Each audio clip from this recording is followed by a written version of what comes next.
What is going on, YouTube? Thank you so much for clicking on my channel and for joining me in this review of Love Without Borders, Season 1, Episode 6, WTF times 2. So let's get into Brian from Ireland and Dana from Montana. Now, Brian from Ireland is royally pissing me off because it's absolutely infuriating for me to watch this man gaslight this woman into making her think, well, you were crazy for thinking that there was anything between us. You were crazy for thinking that I was attracted to you. And it's absolutely disgusting how he's being, I don't want to generalize and stereotype, but he's being like how some men are. They can never look a woman in the face, look her deep in her eye, and tell her the exact truth of how he feels about the whole situation. And that's absolutely infuriating because men can do so much. Men have the courage to go to war. They have the courage to start business and corporations. They have the courage to fight wild animals. They have the courage to jump off of skyscrapers, do all kinds of really risky things in life. But the one thing that some men, not all, but the one thing that some men don't have the capability of doing is to look a woman deep in her eyes and to be honest with her. Even if it's going to break her heart into a million pieces, at least she's going to respect you for being honest. So he's up here telling Dana, because they're still in the kitchen, they're still having a discussion of why he's telling her now he doesn't have an attraction for her, because she says to him, if you're not attracted to me, then how do you explain you being all over me, constantly wanting to take things further physically? Just the other day, you were all over me and I had to literally push you off of me. How do you explain all of that? And his response to her is, I was just trying to make it work. Basically saying, I was forcing myself to be physically close to you so that I could try to conjure up some attraction. That's disgusting. And that's extremely insulting. And how Dana can stay in that man's house 1 second longer after he would say that to her, I don't know. Because I would have been on the very first flight back to Montana. So he says that he was trying to add a little heat, but it was like making bread without yeast. So something was still missing in his attempt to try to conjure up some type of an attraction for her. And he's talking about this woman as if she's some type of an ogre, as if she's some type of I don't even know, like she's some type of a three-headed dragon with warts and pus oozing out of them. I don't know. He's talking about her like, man, I was just really trying, to find some attraction for her. This is a beautiful woman, full of life. It appears like she's just so sweet. Beautiful woman, attractive woman. So many men would do anything to be next to her. And here you are with your puny little self talking about, oh, I was just trying to find some. He tells her, because he can't tell her the truth, because he can't tell her you're too damn old. Whatever age he thought she was could not be too far off from the age that she actually is. Dana looks good for her age, no doubt about it. She's a beautiful woman, but she looks every bit of 30-something. She doesn't look like she can pass for 25 or 28. She looks every bit of a woman who is deep in her 30s, at least 33, 35 at the very least. So I don't know how old he thought she was, but whatever age he thought she was, it cannot be too far off from her actual age, unless, Brian, you're just that much of an idiot, or you need to get your eyes checked and you don't know what the hell is going on, because you cannot look at this woman and think that she was 10 years younger than her actual age. Because when he found out that she was 38 years old in his confessional, his mind was blown. He was like, she's 38 years old. And all of a sudden, he sees like there's just absolutely no time for us to get married and to spend time with one another before having children, to spend enough time with one another, building a foundation before we start having kids. He's all of a sudden, he's like, if I'm going to be with a woman who's, 38 years old, who's that old and that, that close to 40, we're going to have to start making babies, right? And he's like, that was never my intention. I never wanted to, live that way, where you get married and you have to start having babies really soon. He wanted to kind of take things really, really slow. And he thinks that he has absolutely no time with a woman of Dana's age. So what are you in this for? I mean, what if you did get you a 25-year-old, but she couldn't have kids? So he tells her, he lies to her and says, I normally date women who are more natural, who wear less makeup. And if that's the case, Brian, my love, my sweet little piece of pumpkin pie, if that was the case, that you date women who are more natural, who wear less makeup, then why the hell were you all over her to begin with? Because she showed up at your doorstep with her makeup and her lashes. She was always made up. The only time she took her damn makeup off was when she was getting ready for bed and when she woke up in the damn morning. That's the only time that she saw her without makeup. So what are you talking about? Oh, she's not really my type because I go for women who have more of a natural look. But she showed up with her made up look, with her glam look, and you were still all over her. So she tells him, just don't lie to me. Because I think he asked her, well, what do I need to do to make it better? And I think she says, just don't lie to me. Then be a man and face the damn music, Brian, and tell her, look, I'm pulling away because I'm just not attracted to women who are of a certain age. I'm sorry if that's offensive to you. I'm sorry if that's heartbreaking for you, but I'm usually attracted to women who are between this age and that age, or, barely legal, or whatever the hell it is that you're attracted to. Then just, be a man about it and tell her and give her the option of, do I want to pursue this with a man who's going to struggle with my age, or do I just want to call it quits now? So they meet with his sister. And, it's so stagey and planned whenever, she got up to go use the bathroom. Damn well the show told her that, because the same thing happened with Aaron and Mael. At some point, Mael goes to use the bathroom. It's just so stagey and planned, to allow Brian and his sister to converse in private. So Dana gets up, she goes to the bathroom, and, he tells his sister, she's not really my type. And the sister was like, well, yeah, looking back at the history of women that you date, I can see why you're saying that. But her independence is everything that you want in a woman. You like independent women. And the fact that she is so independent, that should be like winner, chicken dinner for you. And so he's like, well, yeah, I guess. And so the sister encourages him to give it a chance. Give her a chance. The sister saw nothing wrong with her at all. The sister wasn't like, oh my God, Brian, I can't believe that you're dating, Grandma Moses. No, the sister was like, okay, yeah, maybe she's not exactly what you are used to, but maybe if you keep on doing what you've always been doing, you're always going to be single. So maybe try something a little bit different, Brian. So later on, Brian and Dana, they have a conversation. And Dana is having some major trust issues. She's seeing herself pulling back from him. She's seeing herself putting up a wall between them. And she doesn't feel like she can really put her trust in this man anymore. Good instincts, Dana. So Brian says, well, let's just try to enjoy the moment. Like, he's kind of like, forget about what you're feeling. Let's just try to enjoy the moment, which is making me think that he wants her to continue to stay because he ain't done with her.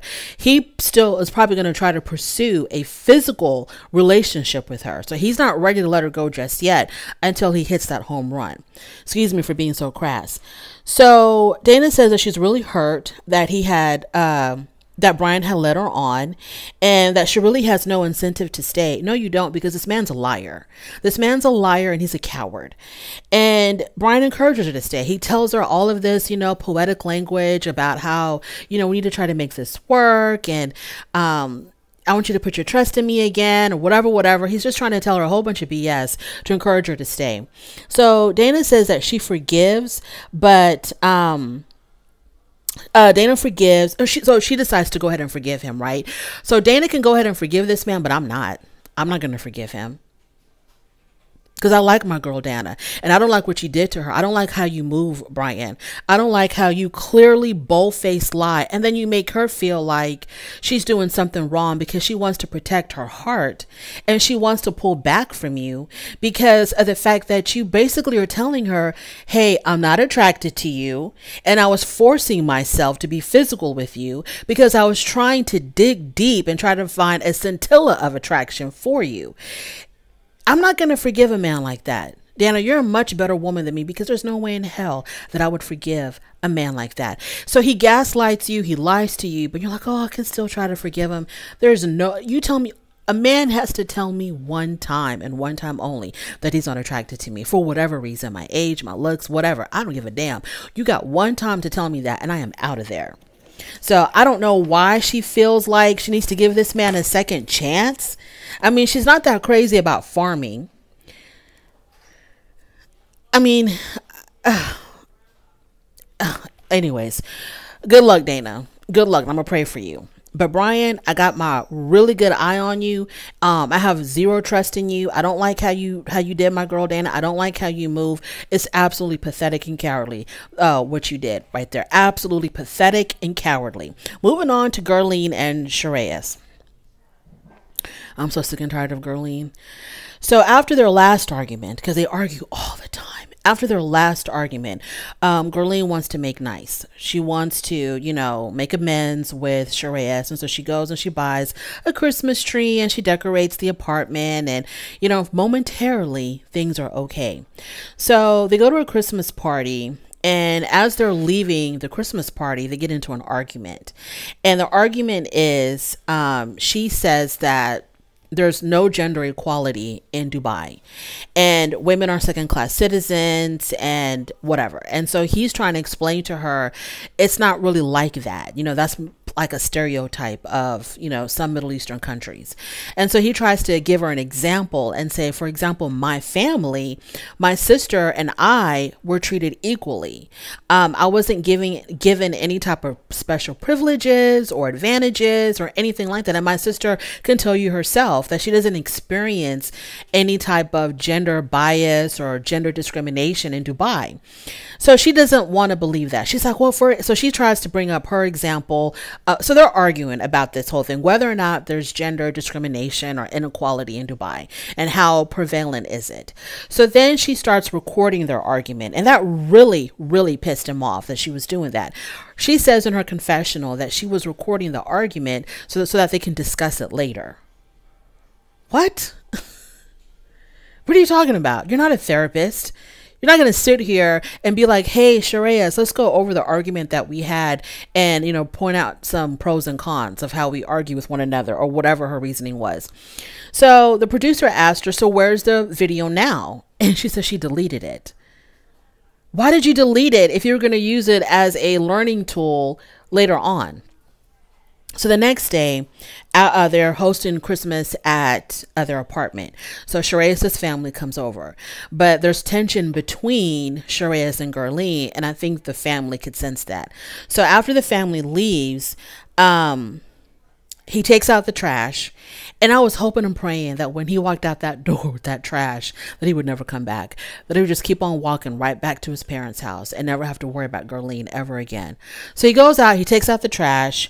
And then while he was out taking out the trash, which I'm assuming couldn't have been that far, she went to bed.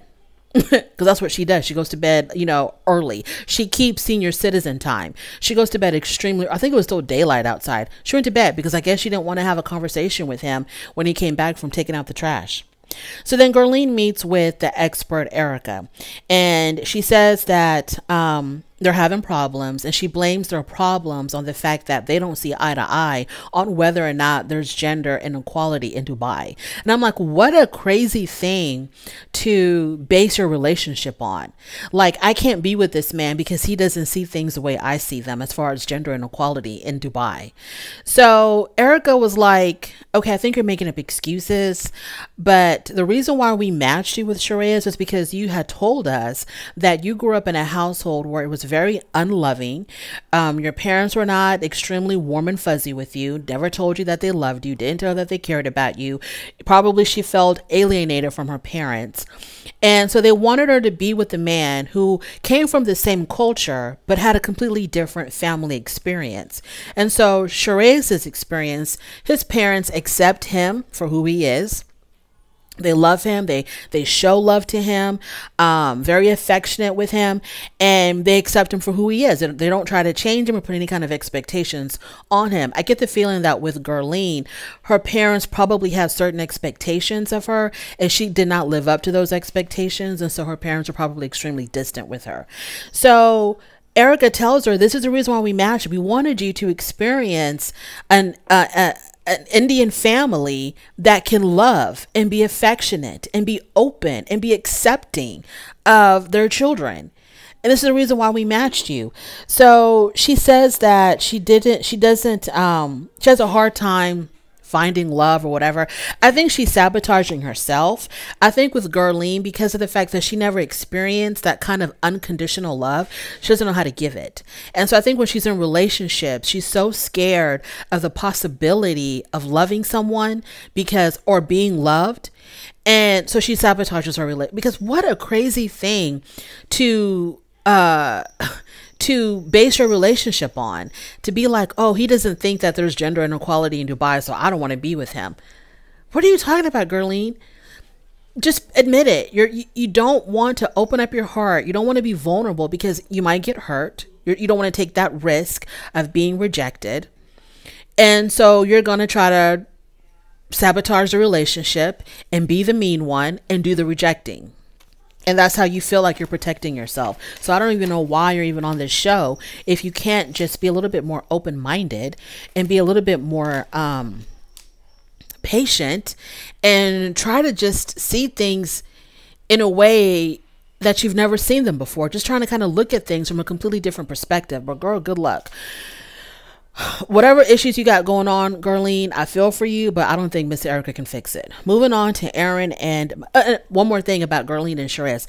Sherez is the most easygoing guy that I've ever seen. He's so laid back and so chill. He just wants to enjoy the moment and, give this a chance, and everything she's wanted, he's given her. She don't want to live with his parents, even though that's something that he preferred. He wanted to stay with his parents. She didn't want to live with his parents. So he goes off and he gets an apartment with her. She got into that argument with his friend. He sided with her. He's just really like easygoing, easy to get along with. And it's like, you have to be like a special kind of person to not get along with someone like Sherez, who seems like he gets along with everybody. Moving on to Aaron and Mael. So they showed us like a really quick little clip of Mael asking Aaron, who is the U.S. president. And I don't know if Aaron was being serious or not, but he said, Bernie? Aaron, I'm worried about you. I'm worried about your mental everything. I'm just worried about you. Were you being serious when you said Bernie as the U.S. president? And this isn't the first time that he showed absolute ignorance. The other time was when he thought that he was going to Italy because he thought France was the country that was shaped like a boot. And it's like, I understand that us Americans, we're not good with geography and, learning about other countries. But one thing's for sure and two things for certain. I think the average American can recognize the country of Italy and know that that's not France. Child, I don't know what's going on with Aaron. So anyways, moving on from that, they actually do the do right. They do the damn thing and they hook up, and it is what it is. So Aaron said that even though we hooked up emotionally, I'm still not there. I'm still not where he wants me to be emotionally. So they're on their way to see Mael's family, and they play a game in the car, like a Q&A type of game. And the question that Mael asked Aaron was, where do you see yourself in 5 years? So Aaron goes on this long diatribe of what his plans are for the next 5 years, like in great detail. He goes on and on and on and on, and everything is centered around his career.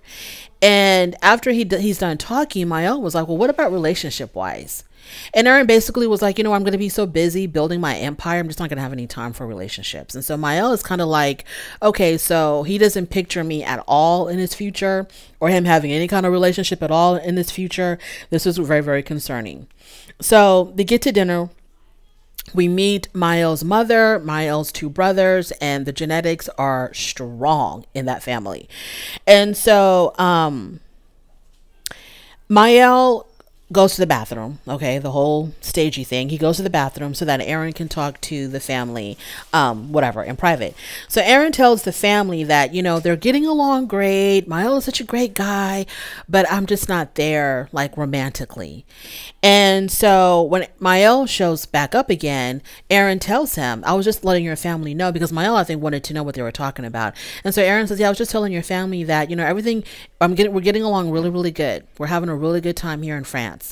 And everything is fine, except that I'm just not where I think you want me to be romantically. And so Mael is unhappy about this because they had just hooked up. He gave up the goods for this guy. And now this guy is like, yeah, but I'm just not really feeling it for you.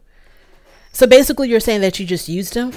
Now I understand that Erica, the expert, had told Aaron, open up physically, don't be so closed off in the physical department. But I don't think Erica meant for you to use him the way you did.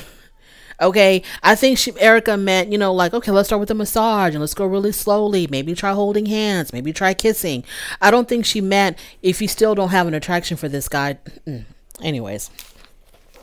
So the next day they wake up, and the night before Aaron slept on the couch. So Mael asked him, like, why would you want to sleep on an uncomfortable couch instead of in a comfy bed? And so Aaron was like, well, I'm just not really good with sleeping with people right now. Once again, just be honest. Just be honest. If you have a phobia against sleeping next to another human being, then why did you sleep next to him for this whole entire month that you've been in Paris?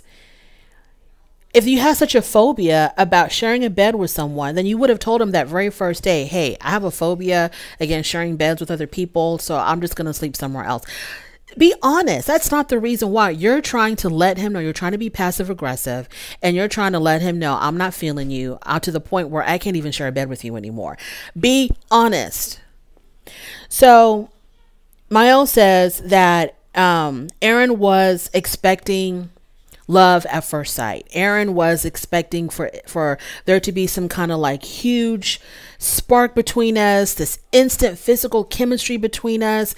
And I was expecting us to start with to work towards love. Whereas, Aaron wanted love right away. Like as soon as we see each other, we're instantly in love with each other, like in love and physical attraction. Everything just falls into place as soon as we saw each other. And I'm the kind of person where even if that's not there, I'm willing to work towards that. I believe that we can work towards that. So he's very disappointed. Mael is extremely disappointed in Aaron and the things that Aaron is doing. Aaron is just being so typical. Take that how you want to take it. He's just being very, very typical right now. So Mael says to him, why are you in this process if you're not ready to be in a relationship? Because your work is so important and you're so busy and you don't have time. So why are you even here? And so Aaron says that, yes, I do see myself as being very busy with work. Aaron feels bad that when they were in the car and Mael asked him about the whole 5-year plan, and Aaron talked about all of his hopes and dreams on how he's going to build his new empire, whatever career path he wanted to choose, and, just expressed it all of what he wanted to do career wise. So now Aaron feels like Mael took that and kind of like used it against him by saying to him, well, if you're so damn busy trying to, move on with your career, then why the hell are you even involved in a situation like this where you're supposed to be matched with someone and trying to create a life with someone? So Aaron feels like, he took what I told him and used it against me. No, Mael just used simple common sense. He's not trying to use anything against you. He's asking you a very legit question, because in your 5-year plan, you talk as if you have no time for relationships, but then you're on a show that is centered around building a relationship. So like, what's tea, Aaron? So Aaron says, okay, blah, blah, blah. So, He just saw through your BS. He saw through your BS. And so now they're having a conversation in the living room, and Mael tells Aaron, look, this is not working for me, and I need to protect myself. I need to protect my heart. So if you don't want to be here, you don't have to be here. Okay, trust and believe. Ain't nobody begging you to stay. So we'll see what happens with that. Moving on to Phil and Carmen. So Carmen's twin sister, she arrives. She comes over to meet Phil. And as soon as they met, like when Phil first saw the sister, you can tell that Phil found her very attractive. I mean, he was just like, wow, who do we have here? What's going on here? You could tell that Phil found Carmen's sister very attractive. So the sister asked Phil, can you see yourself with my sister? And he answered very cautiously. And he was like, well, you know what? There's some aspects of her that I really like. So, it's not the worst thing that could happen if we ended up together. So he played it really, really safe. And that's the end of that scene. Moving on to Naeem and Chandra. So Chandra feels really bad about Naeem not coming to the Thanksgiving dinner. The one that she invited him and then disinvited him and then tried to invite him again. So she feels really bad that he didn't come for Thanksgiving dinner. So she wants to make it up to him by taking him out to a club. So before that, we see a scene where she addresses Naeem's jokey nature, his sense of humor, how he's always being really playful. So she wants to address that with him. And she tells him that, the way you're constantly making jokes, I find it very disrespectful how you're always joking around. Can you believe she said that to him? She says to him, I find it disrespectful how you're always joking around. I mean, Naeem is a very cheerful guy, but I didn't think that it was to the point where it was disrespectful or even annoying. I didn't think it was even annoying. I think maybe when there's awkwardness, when he feels kind of awkward or feels a little bit uncomfortable, I think he likes to make jokes to kind of, lighten the mood a little bit. That's extremely normal, but she finds it highly disrespectful. So they go out and she tells him that she asked her ex-boyfriend, who I guess he's an Uber driver. She asked her ex-boyfriend to take them to the club. And so he was like, okay. And I'm like, okay, so out of all the Uber drivers that you could find, you decided to zone in on your ex-boyfriend to come and pick y'all up. So the ex-boyfriend shows up, takes them to the club. I thought she said that she was going to use her ex-boyfriend as an Uber, meaning that pick them up and then drop them off at their destination and then go to your next gig, but not go into the club with them and party with them. But that's exactly what her ex-boyfriend did. He actually went into the club with them and he partied with them. So for the majority of the night, her and Naeem are getting down, they're dancing, they're having a good time, they're really feeling each other, everything's great. At some point, after she's had so many drinks, she starts grinding on her ex-boyfriend. So her and the ex are dancing and Naeem is like, what the hell is going on here? So Naeem gets really upset about that she's spending all her time with her ex, and he leaves. And the next day when he comes back to the house, because he didn't spend the night, he got him a hotel. He was that pissed off. He got himself a hotel. So when he comes over to her house the next day, he has a conversation with her. He was like, do you know what happened last night? I mean, like, can you kind of explain to me why you were all over your ex while y'all were dancing together? And she was like, well, nothing happened. She goes, we're just friends. We're just friends. We're just friends. And to make it even worse, her ex-boyfriend spent the night at her house. And she says in her confessional that even though they slept in the same bed, nothing happened. Chandra, girl.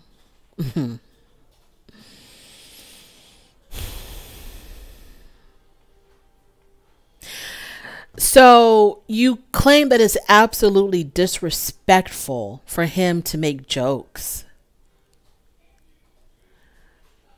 but you are dancing in front of him with your ex. No, let's back it up.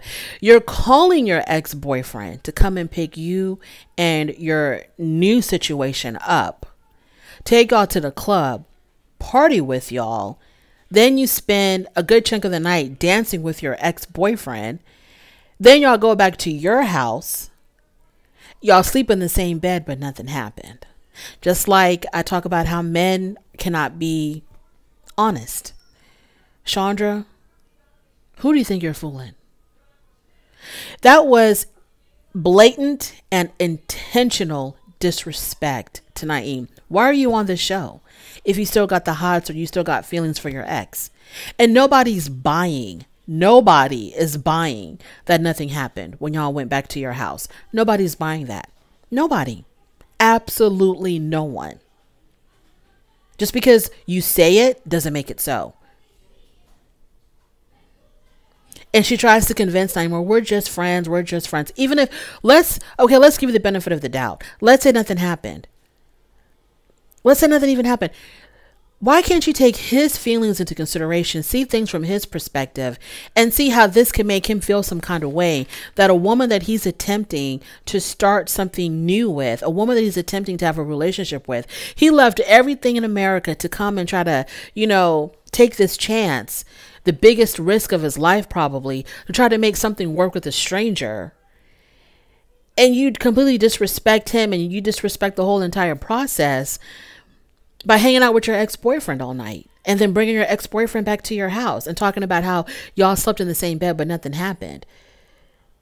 I just don't understand. Like, why can't you, even if nothing happened, just the fact that it looks crazy, why can't you just not do it? Even if nothing happened, you don't have any feelings for this guy and y'all are really just friends. Just be like, you know what, even though, me and my ex, completely platonic, he's just my Uber driver, I'm not going to do anything to misrepresent what's really going on and to make Naeem feel some kind of way. So I'm going to go ahead and, cut him loose or tell him, hey, you can't hang out with us or whatever. Do whatever you got to do. But to be like, okay, I understand, but I'm not gonna do anything, to make him question what's really going on here, even if nothing really is going on. So you have no common sense. You have no common sense because you don't know what the hell you want. You don't even know what the hell you want.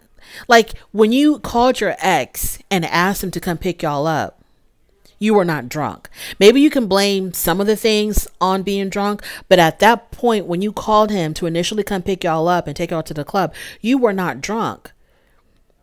And you didn't even stop and think, well, this is going to look kind of crazy to Naeem that I'm calling up my ex-boyfriend to come pick us up.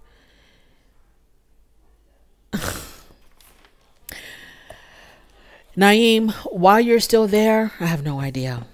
I have no idea.